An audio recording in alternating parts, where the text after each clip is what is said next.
So for this problem, we're asked to draw the torque diagram for this shaft. So we're starting off with our graph with torque on the y-axis, location on the x, and we're going to want to start here at A. So it's important to remember to use the right-hand rule. So your fingers are going to curl in the direction of the torque.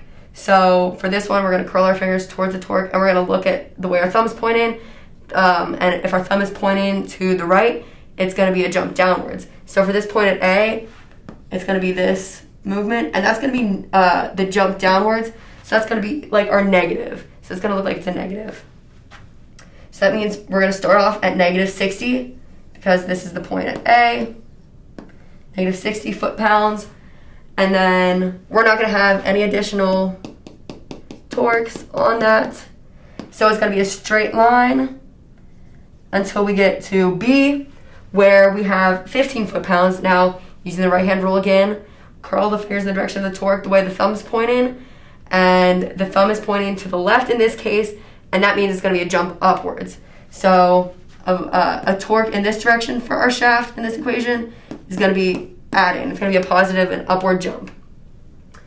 So we're going to just use this for the rest of the time. Make sure you're always constantly using the right-hand rule to check if it's going to be upwards or down.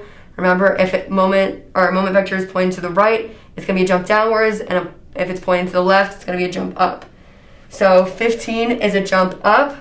So negative 60 plus 15 is going to be negative 45 foot-pounds. And then C is going the same direction as B, which means it's going to be a jump up as well.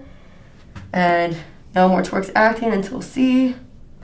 And it's going to be a jump up of 35. So negative 45 plus 35 is going to be negative 10, right? And then it's also important to remember that the segments on the graph are all 2 feet apart because we're taking it directly from the shaft itself. So all the torques are 2 feet apart, so that means the segments are each 2 feet, 2 feet between each segment. And then, so we're back at C, nothing's going on until D.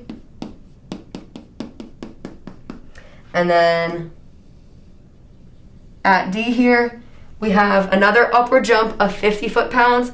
So negative 10 plus 50, that's equal to 40 foot-pounds.